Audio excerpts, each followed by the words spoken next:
the displaced people are moving from the frying pan to the fire. There are multiple displacements. Before the Lebanon and Gaza crisis, there was Syrian crisis, and Syrian refugees moved to Lebanon and neighboring countries. Now they are facing multiple displacement. Just to give you one example, in total in Gaza, the 90% of the total population in Gaza have been displaced since last year, and that the entire humanitarian supply chain is disrupted, and that is causing concern about the imminent of famine in the region. And so there is multiple crises.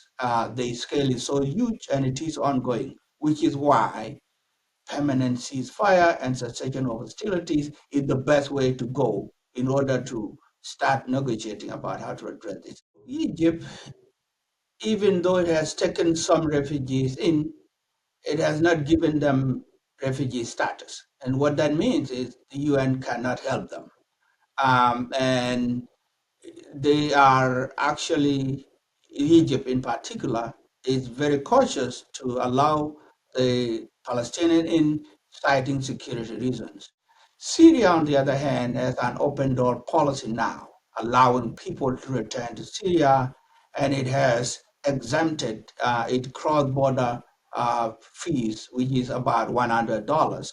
So people are returning, and that has been extended for additional 10 days. Jordan is hosting, of course, 2 million Palestinian refugees and is very cautious about its relation with Israel because of the peace agreement that has been signed.